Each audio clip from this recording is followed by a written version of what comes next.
అత్తమ్మ ఏం చేస్తాను, ఏం కూర వండుతాను?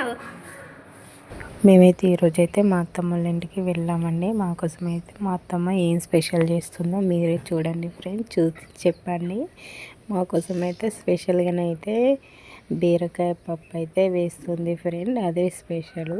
ఫస్ట్ అయితే బీరకాయలు పొట్టు తీసి కట్ చేసి పెట్టుకుంది, అలాగే పప్పు కూడా కడిగి పక్కన పెట్టుకుందండి. ఇప్పుడు గంజ తీసుకొని అందులో కొన్ని వాటర్ పోసి పప్పును బీరకాయలు అందులో వేసి ఉడకబెడుతుందండి. డైరెక్ట్ పోపు వేయడం లేదు, ఉడకబెట్టి పోపేస్తుంది. ఎలా వేస్తుందో చూడండి. అందులోకి కొన్ని పచ్చిమిర్చి తీసుకుంది, 12 లేదా 15 దాకా తీసుకొని అవి రోట్లో దంచుతుందండి.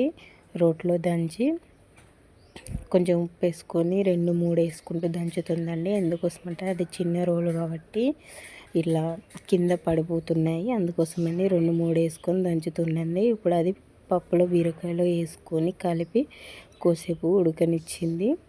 చూడండి ఫ్రెండ్స్, కోసేపు ఉడకనిచ్చింది. ఇప్పుడు అందులో 2 టమాటాలు ముందే కట్ చేసి పెట్టుకున్న టమాటాలు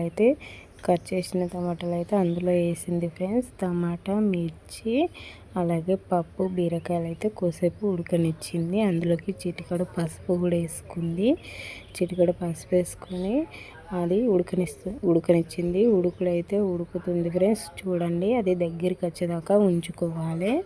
దగ్గరికి వచ్చినాక పప్పు వాటర్ మొత్తం దగ్గరికి వచ్చినాక పోపు వేసుకోవాలండి. ఇప్పుడైతే కొంచెం కొత్తిమీర కట్ చేసి వేసుకుంటుంది, అందులోనే వేసుకుంటుంది ఫ్రెండ్స్. తాల్పుకోకుండా ఎట్లా డైరెక్ట్ ఉడకబెడుతుంది కాబట్టి అందులోనే కొంచెం ఉడికిన తర్వాతనైతే కొత్తిమీర అయితే వేసుకుంది ఫ్రెండ్స్.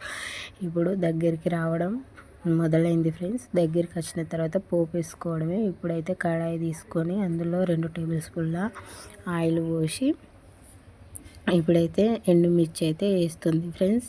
మేమైతే రెండు పదార్థాలు వేయడం అయితే మర్చిపోయినాం ఫ్రెండ్స్. అవి ఏంటియో మీరే చూసి చెప్పండి. ఇప్పుడైతే ఎండుమిర్చి వేసుకుంది, అలాగే ఒక సగం ఆనియన్ ముక్క అయితే వేసుకొని కలిపింది. అలాగే ఇప్పుడైతే మెంతికూర వేసుకొని కలుపుకుంది ఫ్రెండ్స్. అలాగే అక్క ముక్క దంచి పెట్టుకున్న వెల్లిపాయలు వేసుకుంది ఫ్రెండ్స్. ఇప్పుడు మనం ముందే ఉడకబెట్టిన పప్పు, బీరకాయలు వేసుకొని కలుపుకోవడమే ఫ్రెండ్స్. ఏం లేదు ఫ్రెండ్స్, ఎంత ఈజీ ఎంత సింపుల్ చూసారు కదా. ఇది మీకు నచ్చినట్లయితే లైక్ చేయండి, షేర్ చేయండి, అలాగనే మా ఛానల్ని సబ్స్క్రైబ్ చేసుకోవడం మర్చిపోకండి. మేమైతే 2 పదార్థాలు మర్చిపోయినాము, ఆ వీడియో కామెంట్ రూపంలోనైతే చెప్పండి ఫ్రెండ్స్. Thanks friends.